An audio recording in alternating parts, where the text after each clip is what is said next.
Hello everyone, good morning. কেমন আছো সবাই? আশা করি ভালো আছো, আর আমিও ভালো আছি। এলএস ডেইলি ব্লগে তোমাদের সবাইকে স্বাগত। আর অনেক সকালে উঠেছি, মানে ঘুমটা উঠেছি তো 6টায়, আর ঘুমটা হচ্ছে না ঠিকঠাক আমার 5টার থেকে, মানে ত্রাসে যে ওকে টিফিন দিতে হবে সেইটাই। তো যাই হোক, আর এই যে দেখো বাইরের ওয়েদারটা কিন্তু একদম নরম, মানে রৌদ্র ওঠেনি, এতক্ষণে রৌদ্র ঝলমল করে। আর আজকে দেখো অবস্থা একদম মুখ কালো করে আছে সূর্য মামা। আর এদিকে আমাদের গাছে দেখো পুরো তারার মতো ফুল ফুটে আছে, বেশ কি সুন্দর। আর আমি এই যে টিফিন দিয়ে বাড়ি যাচ্ছি, তো এই যে দেখো। আর এই আমাদের আমতলায় দেখো প্রচুর পরিমাণে আম হয়েছে, কিন্তু এই যে আমটামগুলো সব পড়ে যাচ্ছে। ঝড় না বৃষ্টি না আপনা আপ আমটামগুলো সব পড়ে শেষ হয়ে যাচ্ছে। যে পরিমাণে আম হয়েছে সেই পরিমাণে আমগুলো পড়ে যাচ্ছে। আর এই যে আমাদের এই যে পাশে যে বাঁশ বাগানটা, ওই যে ফাঁকা জায়গাটা, ওইখানটার থেকে বাঁশগুলো কেটে নিচ্ছে। যাই হোক, আজকে মনে হচ্ছে ঝড় বৃষ্টি হওয়ার কথা আছে। তো ওকে ফোন করলাম, ও বলল যে কাগজ, কালকে আমাদের বাড়িতে কাগজ নেওয়া হয়, তো ওই বলল যে কালকে দেখছিলাম কাগজে ঝড় বৃষ্টি হওয়ার কথা আছে। আর আমার তো মানে সময় পাই না কাগজ দেখার, তো সেই জন্য আমি বুঝতেও পাইনি। তো যাই হোক, চলো এখন করবো বাসি কাজ, আর দরজাটা লাগিয়ে দিই, কাকিমা আসবে এক্ষুনি। তো চলো মাম্মাকে পড়তে দিয়ে আসবো, দিয়ে তারপরে বাকি কাজগুলো করবো। এই যে দেখো, সকালে ঘুম থেকে তুললাম বেশ ভালোভাবে ব্রাশ করে, তারপরে মাম্মা রেডি হয়ে গেছে, এখন পড়তে যাবে। তোর একটু লেখা বাকি আছে, তো এই যে দেখো পড়তে যাওয়ার আগে লেখাটা করে নেয়। আরও কিন্তু মানে এরকম লেখা বাকি নিয়ে কোনোদিনও পড়তে যায় না, মানে লেখাটা কমপ্লিট করে তারপরেই পড়তে যায়। তো এই যে দেখো, এখন মাম্মা এই লেখাগুলো করছে, তাই তো? A for apple, B for ball, তাই তো?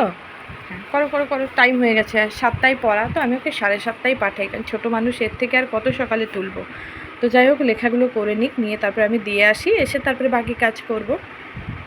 মাম্মাকে পড়তে দিয়ে চলে এসেছি, আর বাড়িতে এসে ব্রাশটা করে নিচ্ছি, তার কারণ ব্রাশ করার সময় হয়নি সকাল থেকে। তো এখন ভাবছি একটু চা করব, আর কাকিমাকেও যেহেতু চা দিতে হবে, তো সেই জন্য আমি একটু চা খাবো।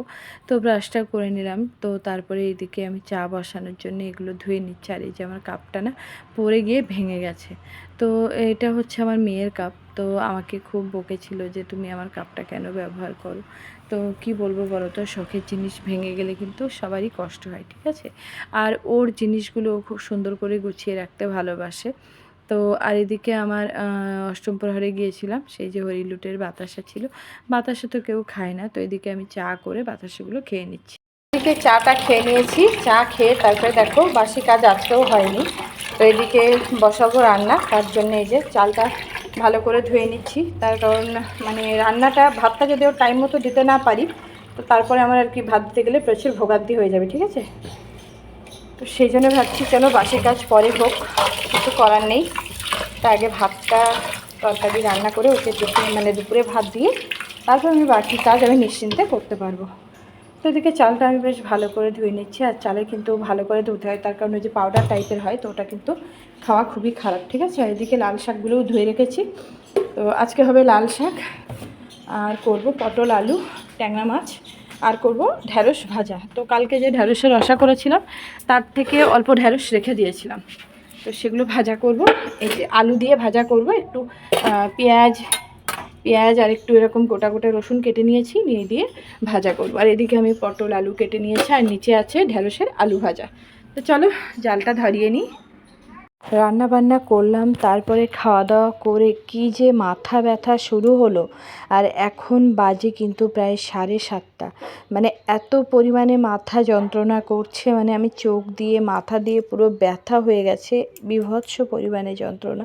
আর আমার কিন্তু একটু মাইগ্রেনের সমস্যাও আছে, তো তোমাদের দাদা বাড়ি এসে বললো চলো একটু গরম জল করে দিই, তো গরম জলের ভাপটা তুমি আর কি নাও।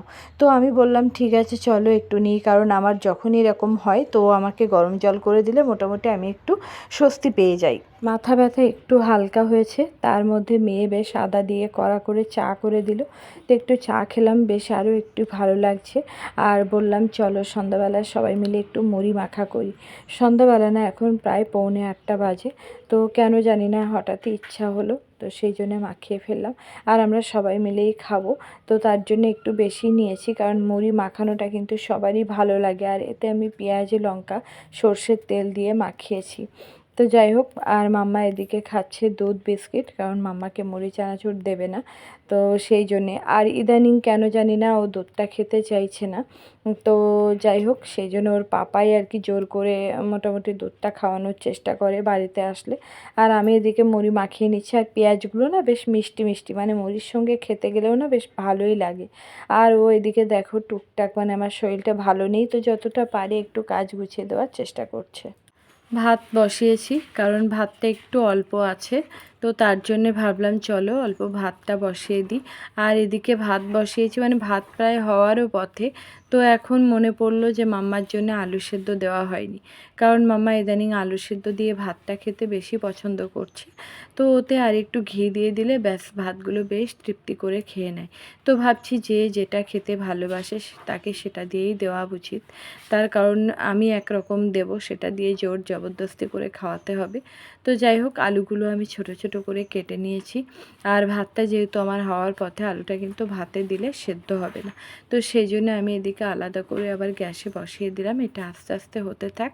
আর ওদিকে মাম্মার কিছু মানে স্কুলের কাজ, টিউশনের কাজ, অনেকগুলোই কাজ বাকি আছে। তো ভাবছি চলো, মাথাটা একটু হালকা হয়েছে, মানে আস্তে আস্তে যতটা পারি ওকে লেখাগুলো করিয়ে দেওয়ার চেষ্টা করি। তো আমি সবসময় চেষ্টা করি যে ওকে স্কুলের কাজ বা টিউশনের কাজগুলো সবসময় রেডি করে রাখার, তার কারণ এখন থেকেই যদি আমি ঢিলা জিনিসটা ওকে শেখাই, তাহলে কিন্তু সেই ঢিলাটাই হয়ে যাবে, যে না স্কুলে গেলে কাজ করতে হবে না, পড়তে গেলে কাজ করতে হবে না। তো যাই হোক, মোটামুটি চেষ্টা করি। আর এই যে এদিকে পড়তে বসিয়ে দিয়ে গেছিলাম, গেলে তারপরে দেখো আমার মানে মনে পড়েছে যে আমি ভাতটা উপর করে আসিনি, তো আবার দৌড়িয়ে চলে গেলাম।